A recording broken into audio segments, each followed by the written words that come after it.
प्रिय संस्कृत मित्राणि, नमः संस्कृताय। इस डीजी क्लासेज पर लघु सिद्धांत कौमुदी का पठन पाठन चल रहा है और उसी क्रम में हम लोग वृद्धि संधि पढ़ रहे थे और वृद्धि संधि से और भी दो चार सूत्र हैं और कुछ वार्तिक मिलेंगे और कुछ जो है आपको सूत्र मिलेंगे।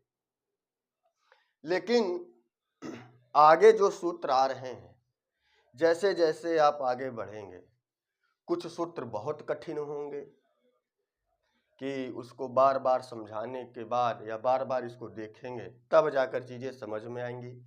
कुछ चीज़ें आपको नहीं मिलेंगी कि जो अभी पढ़ाया नहीं होगा वो अग्रिम सूत्र में आएगा। तो उन सब से तो प्रयास करेंगे, कठिन है तो थोड़ा एकांत होकर ध्यान देंगे, लेकिन बताने का प्रयास करेंगे कि आपको समझ में आ जाए।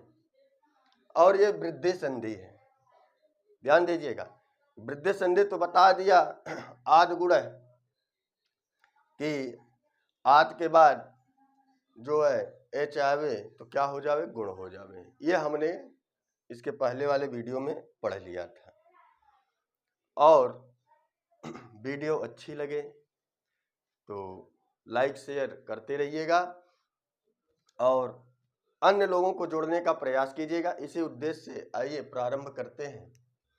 आज जो सूत्र है ये है एत्ते, देखो लिखा ना, एत्ते धत्यूट सु। क्लियर हो गया? एत्ते धत्यूट सु। क्लियर हो गया? एत्ते धत्यूट सु। आपको इसके पहले बताया था कि एक पूर्व परयो का अधिकार चल रहा है, बात समझ में आ गई। और आत का भी अधिकार चल रहा है। तो ये जब वृत्ति हम पढ़ेंगे तो चीजें समझ में आ जाएंगी। अब इसको थोड़ा समझना है। लिखा है एति, संधि देखिएगा, सूत्र को अलग अलग करेंगे। एति समझ में आ गया। एधत, एति, एधति और ई का यह हुआ ऊठ, समझ में आ गया। एति एधत ऊठ, सूत्र यही है, एति एधत ऊठ। अब वृत्ति में हम आपको धीरे धीरे करके बताते हैं। लिखा है अवर्णात्, अवर्ण से एचादि, एजादि, तो एजादि, देखो यहां पर भी यही चीज लिखा है, एजाद्यो, एति, एधत और ऊठी। बात समझ में आ गई। च परे, पर में हो, बाद में हो, कौन, ये वाला। कौन सा? ऐसा धातु जिसके आदि में, एजादि लिखा है ना, जिसके आदि में क्या हो, ए हो। एजादि समझ गए। और एधत हो और ऊठ हो तो क्या हो जावे, वृद्धि हो जावे। बोले कब?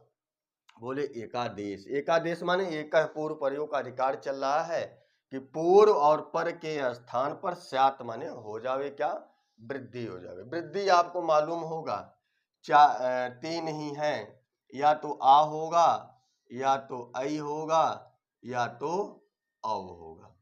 समझते जाइए, कुछ है नहीं, आसान शब्दों में बताने का प्रयास कर रहे हैं। और अगर समझ जाए तो लाइक अवश्य कीजिएगा। अवर्णात् एजादि, एत, एधत और ऊठ। अब हम आपको कुछ देखते हैं। अवर्णात् क्या है कि अवर्ण के बाद। क्लियर हो गया? अवर्णात् माने अ या आवर्ण के बाद या अवर्ण के बाद क्या आ जावे। बोले ऐसा कोई धातु जो एच से प्रारंभ होती हो। एच क्या है?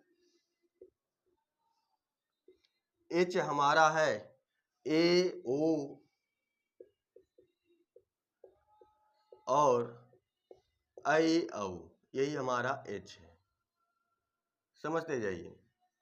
ऐसी कोई धातु जिसके आदि में एज आदि हो, क्लियर हो गया।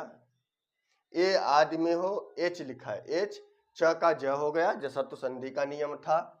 और उसके बाद लिखा वह धातु कौन सी होनी चाहिए, तो यहाँ धातु भी लिख दी, एक लिखा एति, ये धातु है। उसके बाद एधते, क्या लिखा है, एधते। और उसके बाद लिखा है ऊठ। कुछ है नहीं, केवल समझना है, और समझ गए तो बहुत आसान है। अवर्ण के बाद एति, एधते और ऊठ। अब हमें आपको समझना होगा जो ये एति रूप है एक धातु है इणगतौ, इणगतौ धातु जाने के अर्थ में है। और जब इसका आप रूप चलाएंगे, धातु रूप चलाएंगे, तो बनता है एति इतः यन्ति, समझते जाइए। ये जो एति दिखाई पड़ रहा है वह यही एति है, बात समझ में आ गई। धातु इण है, गमनार्थक धातु है, इत गतौ जाने के अर्थ में। जब इसके प्रथम पुरुष में रूप चलेंगे, एत इतः यन्त, एथि, ऐसे करके इसके रूप चलते हैं, ए में बनता है। तो यह लट लकार का प्रथम पुरुष है, परस्मयी पद है। एधते में आ जाइए, एधते क्या है, यह आत्मनेपदिका है, तो इसका रूप चलता है एधते, एधेते, बात समझ में आ गई। ऐसे रूप चलेगा, एद्धवे, एद्धमहे, ऐसे करके आत्मनेपद में रूप चलता है। अवर्ण के बाद एत, एधते और ऊठ, समझिएगा। यहां तक आपको समझ में आ गया कि अवर्ण के बाद क्या होवे, एत आवे या एधते आवे, लेकिन वह जो धातु ए से प्रारंभ होती हो। बस यहां तक क्लियर है। अब आते हैं, एक उदाहरण है, आपकी किताब में दिया होगा, किताब ही वाला उदाहरण लेते हैं। और इसमें दिया है आपका उपायति, बना है ना, उप प्लस एति, उप प्लस एति, समझिएगा। यहां पर वृद्ध रेच, वृद्धि हो रही थी, उसको बाध करके यह आया, उसको बाध करके यह सूत्र आया। और यह सूत्र क्या किया कि बोला वृद्धि हो जाए। कहां पर वृद्धि हो जाए, बोले इधर अ था, इधर ए था, तो अ ए मिल के क्या हो गए, यह कंठ से बोला जाता था, किससे, कंठ से। और ये कंठ ताल उससे बोला जाता था, बात समझ में आ गई।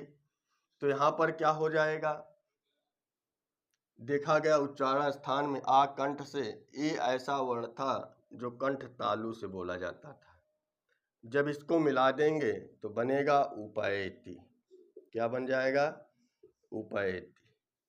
अभी समझाते हैं कि जब वृद्धि से ही यहाँ पर संधियां हो रही थी, तो इस सूत्र को लाने की क्या आवश्यकता पड़ी।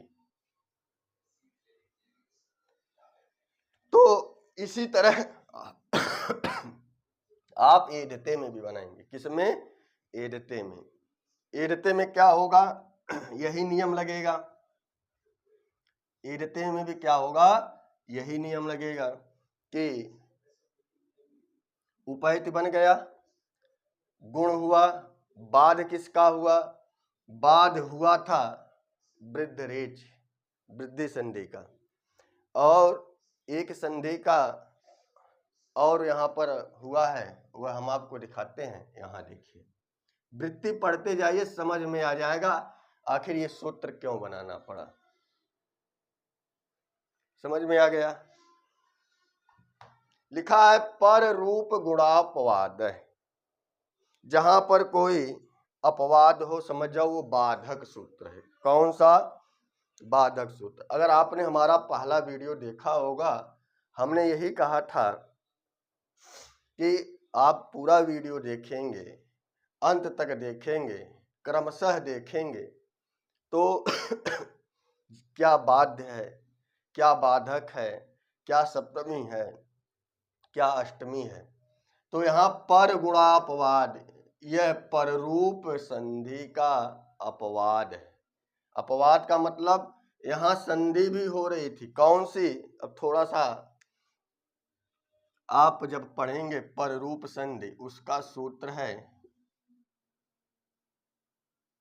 एंग पररूपम।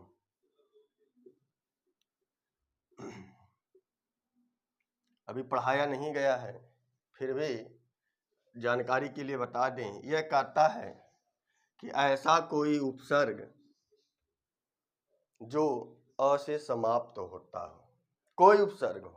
उपसर्ग 22 है, आगे चर्चा आएगी। ये जब सारे सूत्र समाप्त हो जाएंगे तो इसके बाद उपसर्ग ही आएगा।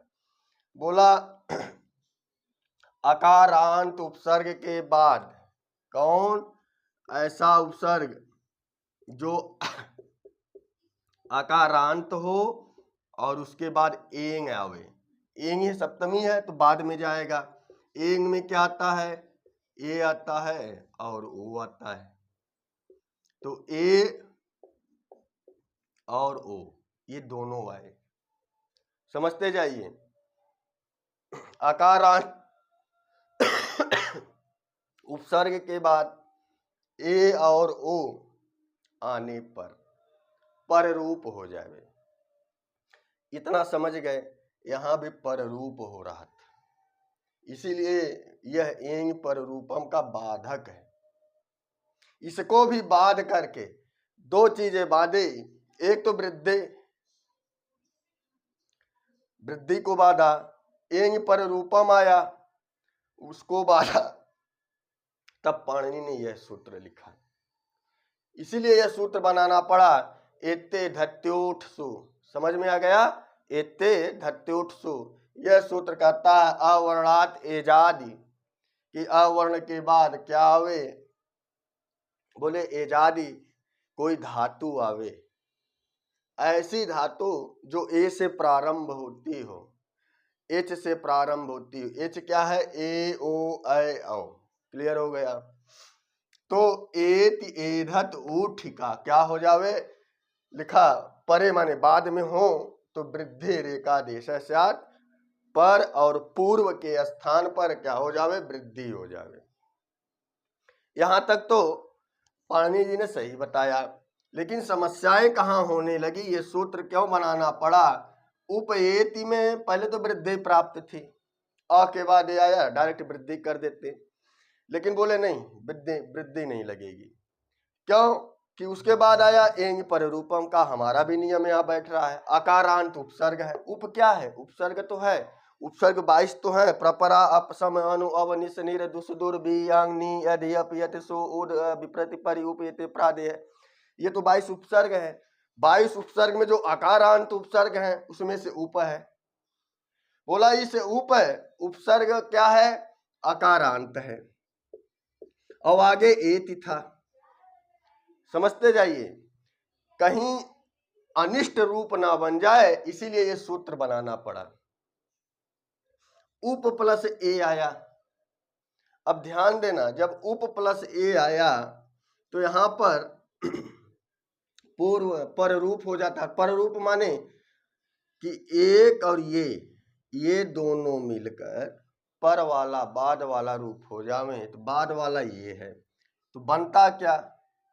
प म से अ हट गया तो बन जाता डायरेक्ट उपेति। क्या बनता? उपेति, जो कि गलत था। जो क्या था? गलत था। अब एक सारांश है और बताते, यही इसमें भी चलेगा। ध्यान दीजिएगा, जो सिस्टम इसमें काम कर रहा है वही एदते में भी काम करेगा। एति को बता देंगे, एदते को बना लीजिएगा। ऊठ थोड़ा अलग विषय है, क्योंकि वो सबसे बवालिस्ट है, बहुत बवाल कराएगा, लेकिन फिर भी सरल शब्दों में बताने का प्रयास करेंगे। उप प्लस एति जब हुआ, अ के बाद ए आया तो वृद्धि को बांध दिया। वृद्धि को जब बांधा तुरंत पररूप होने लगा, एंग पररूपम आया, उसको बांध दिया। इसलिए यहाँ पर पाणिनि ने वृत्ति में लिखा पररूप गुणापवाद। गुणापवाद माने बाधक सूत्र, ये बाधक है।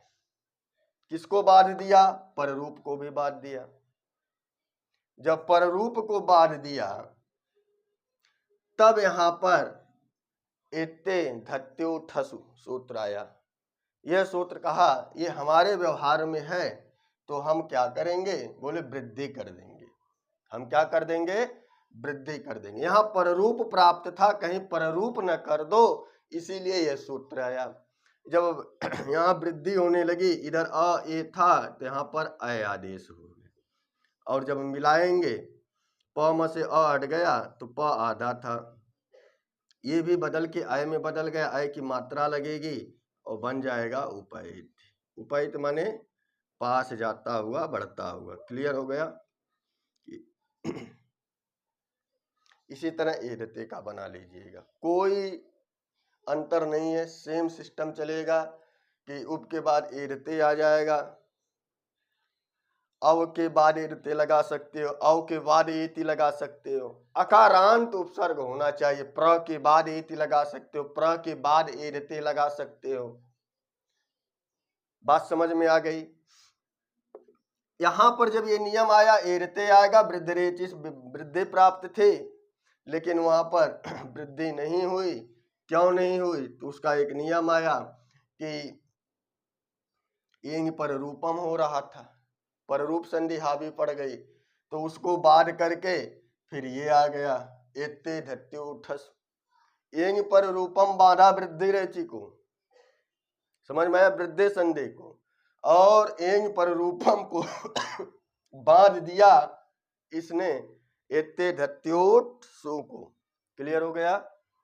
इन्होंने आके क्या किया? पररूप संधि माने एंग पर रूपम को बांध दिया, तो बन जाएगा, अगर यहाँ पर एदते होगा तो क्या बन जाएगा? उपायधते बन जाएगा। क्लियर है यहाँ तक? नहीं बनता तो पेधते बनता, तो वह अनिष्ट रूप ना बन जाए, तो इसीलिए उपैधते। अब हम आते हैं ऊठ पर। किस पे आते हैं? ऊठ पर। अभी इस प्रक्रिया पर फिर आएंगे, क्योंकि वृत्ति में फिर आया है, वृत्ति में यह आपको फिर लाएगा। वृत्ति अभी पूरी तो हुई नहीं, अभी ये वृत्ति बची है। अब आपको समझना है ऊठ कहां से आया। ठो बना है, पृष्ठ प्लस क्या आ गया? ओह हुआ। अब देखा गया कि इस पृष्ठ प्लस ओह में ठ में अ था, आगे ऊ था, तो यहां पर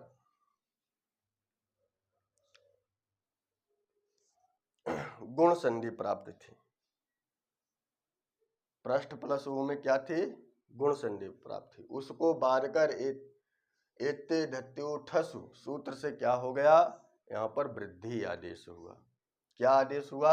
यहाँ गुण प्राप्त था अनुगुण से, लेकिन एते धत्योठ सु से क्या हो गया? यहाँ पर वृद्धि प्राप्त हो गई। तो इधर अ था, आगे ऊ था, अ कंठ से बोला जाता था और यह ओष्ठ से बोला जाता था। जब यह कंठ और ओष्ठ से बोला जाता था तो देखा गया कंठ और ओष्ठ वाला वर्ण कौन है, तो पता चला कंठ और ओष्ठ वाला वर्ण औ है, तो क्या बन जाता है? पृष्ठौह बन जाता है। अब जानते हैं संधि यही पूछेगा, पृष्ठौह में संधि है, संधि विच्छेद और संधि का नाम ले लेगा। आप दुविधा में तब पड़ेंगे कि आप तो रट कर गए हैं कि अ के बाद एच आएगा तो वृद्धि हो जाएगी, ऐसे देगा पृष्ठ प्लस ओ, यहां पर लिखेगा गुण, और पृष्ठ प्लस ऊ, यहाँ लिखेगा वृद्धि। अगर आप ये सब सूत्र नहीं पढ़े रहेंगे तो कौन सा इसमें ऑप्शन सही करेंगे कि पृष्ठ प्लस ऊ में वृद्धि होगी कि गुण होगा, तब आपको ये सूत्र के द्वारा ये होगा। बात समझ में आ गई। आप तो तुरंत अ के बाद ऊ देखेंगे, आर गुण से गुण कर डालेंगे, लेकिन अगुण नहीं होगा, उसको बांध कर क्या कर देगा, यह तुरंत वृद्धि कर देगा। बात समझ में आ गई। इसीलिए लोक सिद्धांत को हमने पूछा, इतने इसमें पूछने के ऑप्शन है, इतने सूत्र हैं कि आपको समझना कठिन हो जाता है कहीं कहीं कि पृष्ठ प्लस ओ में गुण था और यहाँ पर हम वृद्धि करके बैठे हुए। भाई गुण क्या है, अ आ के बाद ए ऐ ओ औ आए तो वृद्धि हो जावे कि ए ऐ के स्थान पर ऐ, ओ औ के स्थान पर औ हो जावे। यहाँ तक समझ में आ गया। अब आगे हम केवल वृत्ति पढ़ेंगे, कुछ है नहीं। एजादि, एजाद्यो किम, सूत्र में एजाद्यो को क्यों कहा गया?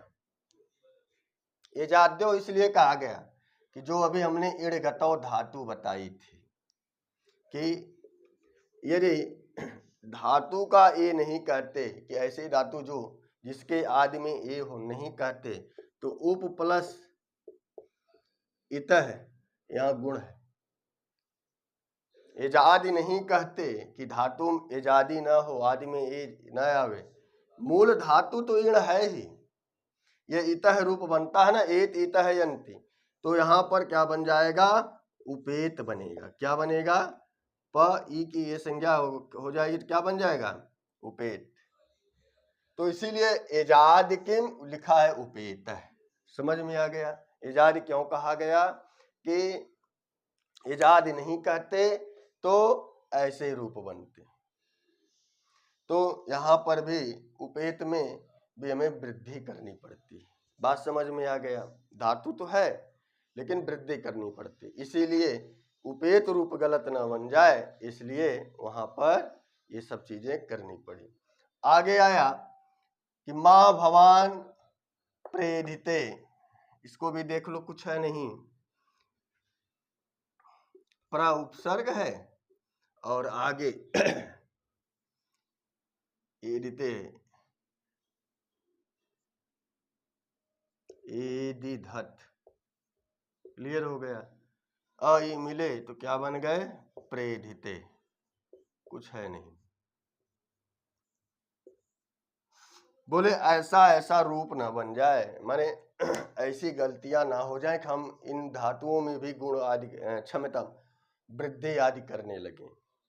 इसीलिए एत्ते धत्यु ठसु सूत्र ने बताया एजादि क्यों कहा गया, इसलिए कहा गया कि कहीं अन्य धातुओं के साथ आप लोग क्या है ये सब चीजें न कर, कहीं एंग पर रूपम आ रहा था, यहाँ पर भी देखा गया कि प्र प्लस इरति था, यहाँ पर आप वृद्धि न कर दो, इसीलिए एजादि पढ़ा गया। बात समझ में आ गई, सूत्र का अर्थ पहुंच गया।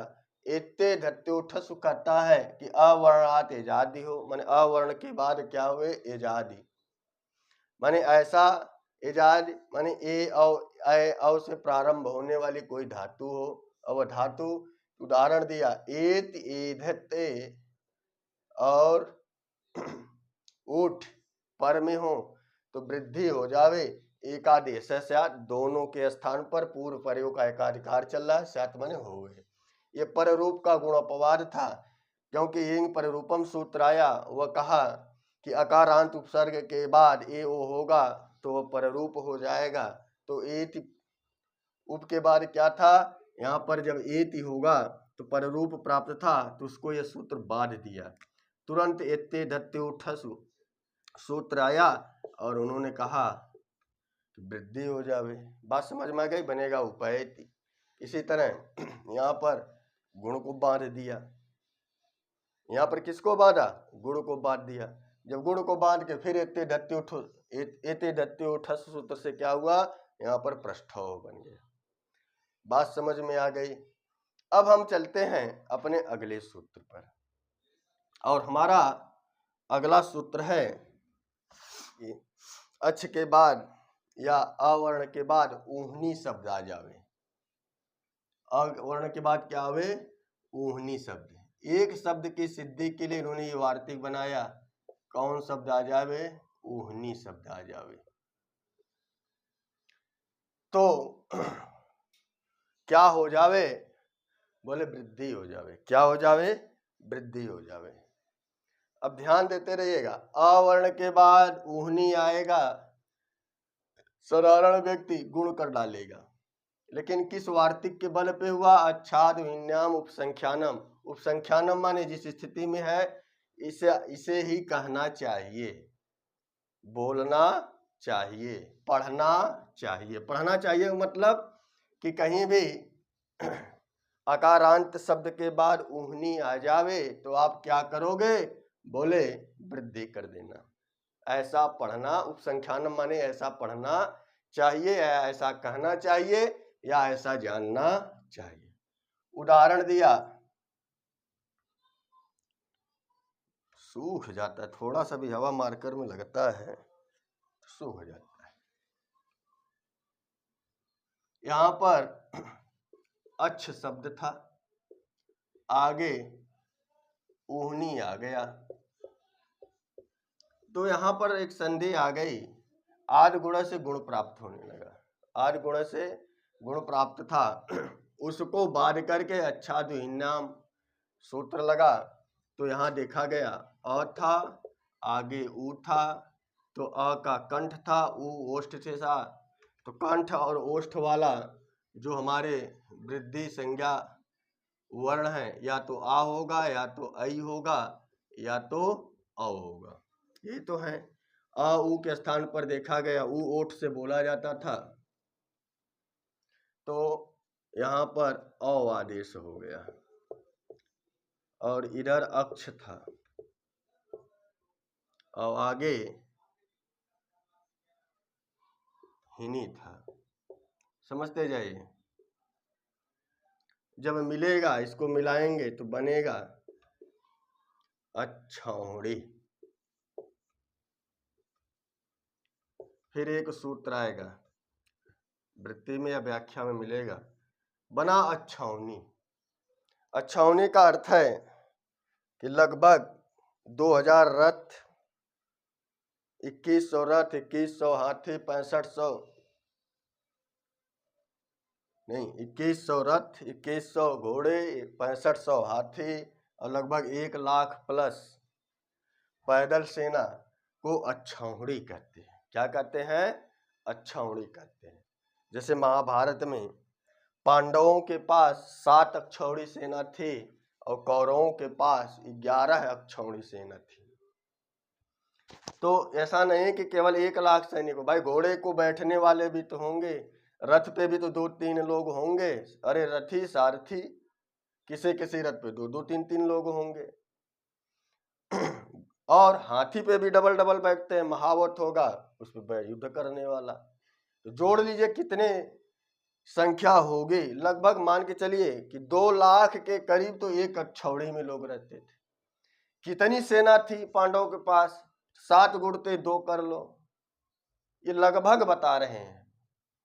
तो 7 गुणे 2 14 लाख तो इनके पास थे और 11 दूनी 24 लाख उनके पास, माने 10 लाख सेना कौरवों के पास अधिक थी। अच्छौनी में एक सूत्र दिया है, पूर्व पदार्थ, सूत्र को जानना चाहिए। पूर्व पदार्थ, पूर्व पदार्थ संज्ञाम, संज्ञायाम है ग। थोड़ा इसको समझिए, कुछ है नहीं। बोले पूर्व और पर शब्दों में पूर्व पदार्थ समझ में आ गया कि अक्ष में जानते हैं क्या है? एक नोड़ह सूत्र है। जैसे आप संधि पढ़ते होंगे, राम का तृतीया में रामेण बनाते हैं तो न काढ़ा हो जाता है नोड़ह सूत्र से। रामेण होना चाहिए ना, जैसे सूर्येन, बालकेन, समझ में आया। रामाणाम, नोड़ा सूत्र क्या करता है, रामाणाम बनता है ना, रामा नाम होना चाहिए, लेकिन नोड़ा सूत्र आकर क्या कह दिया, बोला जिस शब्द में र व हो, मूर्धन्य स हो, तो वहां पर नकोड़ा हो जाता है। लेकिन यहाँ पर अक्ष में जब आप अलग अलग करेंगे, अ क स, यही तो है, तब अ लगा है। तो ये मूर्धन्य स था, स उसी चर्चा हो रही, र हो या मूर्धन्य स हो तो लेकिन यहाँ देखा गया कि अच्छ शब्द तो एक था और ऊहनी शब्द अलग था, ऊहनी शब्द अलग था। बोले जब दो पद लिखा ना पूर्व पदार्थ, कि पूर्व पद में भी एक पद तो हुआ नहीं। बोले जब पूर्व पद मिलकर, दोनों मिलकर जब किसी संज्ञा का बोध करावें, समझ में आ गया कि पूर्व पदार्थ, पूर्व और पर पद मिलकर जब किसी संज्ञा का बोध करावें तो अंतिम न का क्या हो जाता है, लिखा है संज्ञायाम, संज्ञा का बोध करावें तो न का क्या हो जाता है, बड़े ड़ आदेश हो जाता है। किस सूत्र से, पूर्व पदार्थ संज्ञायाम ग। क्लियर हो गया। अब ग है तो ये अगह है, म हलंत हो जाएगा तो क्या बनेगा, अगह। अब इसको भी समझिएगा है क्या ये। अभी क्या था कि पूर्व पद और पर पद मिलकर जब किसी संज्ञा का, तो अच्छौनी क्या एक संज्ञा है, सेना के एक टुकड़ी को बोधित कर रहा है। क्लियर है, हाथी घोड़ा हमने बता दिया, एक टुकड़ी को बोध करा रहा है, संज्ञा है, इसीलिए ये अच्छौड़ी जब संज्ञायाम हो गया। लेकिन ये अगह बताता है कि इन शब्दों के बीच में ग का व्यवधान ना हो, वही है अगह। वही क्या है, अगह, कि इन दोनों शब्दों के बीच में ग का व्यवधान ना हो तो न को क्या हो जाता है, बोले ड़ हो जाता है और बनेगा अच्छौहड़ी। क्या बनेगा, अच्छौहड़ी। बात समझ में आ गई, बोलेगा तो नहीं। ये था अच्छा, एक शब्द बनाने के लिए कात्यायन जी ने वार्तिक लिखा। अब हम अपने अगले सूत्र पर चलते हैं। अगला सूत्र भी कुछ भी नहीं है, पढ़ना थोड़ा कठिन होगा क्योंकि बहुत संधि करके कठिनता बना देते हैं। जानते हैं संस्कृत को कठिन क्यों बनाया गया, एक दूसरे पर मात्रों को क्यों चढ़ाया गया, कहें कि यह एक ऐसी विद्या है, इसमें तंत्र मंत्र यंत्र, अगर यह आसान बना दिया जाएगा तो जो अल्पज्ञ होंगे वह इस चीजों का गलत दुरुपयोग कर लेंगे। बात समझ में, इसलिए संस्कृत भाषा को कठिन बनाया कि आम लोग नहीं पढ़ पाएंगे, जो विद्वान होगा, जो सहनशील होगा, जो गुणवान होगा, जो प्रतिभाशाली होगा, वही इन सब चीजों को पढ़ सकता है, अन्यथा इसको कोई पढ़ने का अधिकारी नहीं। इसीलिए संस्कृत भाषा को क्लिष्ट बनाया गया। बात समझ में आ गई। अगला सूत्र है वार्तिक है, यह भी एक क्या है, वार्तिक। समझते जाइए, कुछ है नहीं। सूत्र है प्रादुडोडय प्रादुहो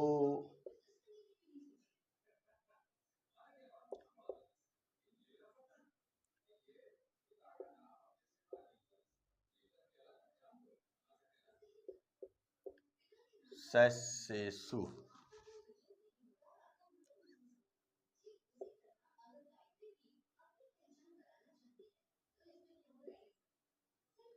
केवल समझते जाइए, सूत्र में कोई भी दम नहीं है, वार्तिक है। प्रादु से हम ले लेंगे प्रात, क्या ले लेंगे, प्रात, त का द हो जाता है, तो प्रात के बाद क्या हमें, द में ऊ लगा है और आगे वो है, तो ऊ क्या है, छोटा ऊ है।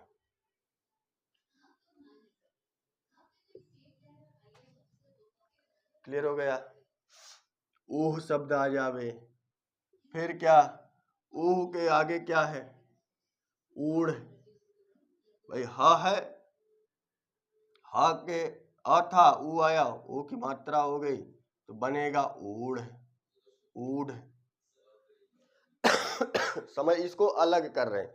ऊढ़ के बाद क्या था, ऊढ़ी था, तो ढा में जो ओ दिखाई पड़ रहा है, आगे ई था, ई का यह हो गया, ढा ढा हो गया, तो क्या बना, ऊढ़ी। यहां पर क्या है, ए है, यहां पर क्या है, ए है, ए के बाद स है, तो क्या बनेगा, एश। स कैसा था, तो देखा गया, एस में स पूरा था, हलंत वाला नहीं था। अ के बाद फिर ए आया तो ऐ हो गया, तो ऐश से बना, क्या बना, ऐश। क्लियर हो गया। बाकी सब विभक्ति है, ऐसे। क्लियर हो गया। और उसके बाद एसु विभक्ति लगी है। अब यहां पर बताया कि प्राद, ऊह, ऊढ़, ऊढ़, तो प्राद क्या है, अभी हमने आपको बताया था, प्रपरा अपसम अनुअव निसनिर दुस दुर बी आंग नी अधि अपयति सु उद अभिप्रति परि उप एते प्रादय। यही प्राद प्रात है, समझते जाइएगा। परि उप एते प्रादय, ये जो प्र आदि में है, शुरू में क्या पढ़ रहे हैं, प्रपरा, प्र आदि में हो वह क्या है, उपसर्ग है, इसीलिए उसे प्रादेय कहा गया। क्लियर है। जैसे हम लोग कख गगंगा नहीं पढ़ते, क वर्ग बोल दिए, क आदि में है इसके, उसका पूरे लाइन का बोध हो जाएगा। तो प्राद से क्या हुआ, प्र उपसर्ग का बोध हुआ। प्र से बोला, प्र के बाद ऊह आने पर, प्र के बाद ऊढ़ है आने पर, कुछ भी नहीं है, केवल आप इसको तोड़ लेंगे। प्र के बाद ऊढ़, ऊढ़ी आने पर, प्र के बाद एश आने पर, और प्र के बाद ऐश आने पर। अब ध्यान दीजिएगा, आद गुण से गुण था, समझ में आ गया। आद गुण से गुण प्राप्त था। यहां विसर्ग लगाते जाइएगा, प्रथमा एकवचन में विसर्ग बनता जाएगा। प्र के बाद ऊह शब्द था, अ और ऊ मिलके क्या हो जाते, गुण होता, लेकिन यह सूत्र आया का नहीं, गुण नहीं होगा, वृद्धि होगा। तो अ और ऊ का वृद्धि क्या होगा, अभी हर जगह तो आपको दिखाए तो औ होगा, तो क्या बनेगा, प्रौ। यहां पर क्या बनेगा, प्रौढ़। समझते जाइए। प्र के बाद ऊढ़ी था, प्रौढ़ी, क्या बनेगा, प्रौढ़ी। समझ में तो आ रहा है कि यहाँ गुण नहीं हो रहा है। और सूत्र किसका चल रहा है, एक है पूर्व, तो जब एक है पूर्व प्रयोग का अधिकार, क्योंकि ये गत वार्तिक लिखा गया है, इसीलिए यहाँ प्र प्लस एस, यहाँ वृद्धि आपको दिखाई पड़ रहा था, नहीं हुआ।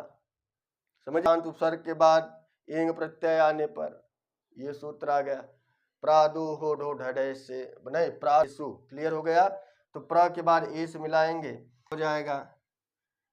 ए कहां से बोला जाता था, प्रायश से। यहां क्या बनेगा, यहां पर क्या बन जाएगा, प्रेस, मात्रा लगेगी, यहां क्या बनेगा, प्रेस से। तो यही सब चीज बन गई। एते धत्यो ठसु सूत्र पढ़ा, उपसंख्यानम पढ़ा, प्रादुहो ढो ढय सूत्र पढ़ा, कुछ भी नहीं था, केवल समझ चीजें बताई।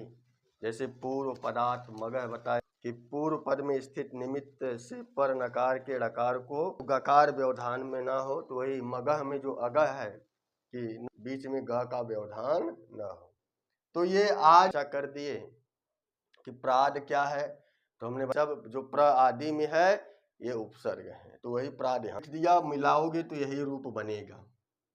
इसके बाद अगला वार्तिक है ऋते चैत्र कंबल वसन दशाना मृणे। ये कल 2 वार्तिक प्रयास करेंगे और फिर उसके बाद सब केवल समझदा हो गया और गला थोड़ा चल नहीं रहा है, तो इसलिए थोड़ी सी परेशानी है, गला ठीक होगा। तो इसी कामना के साथ आज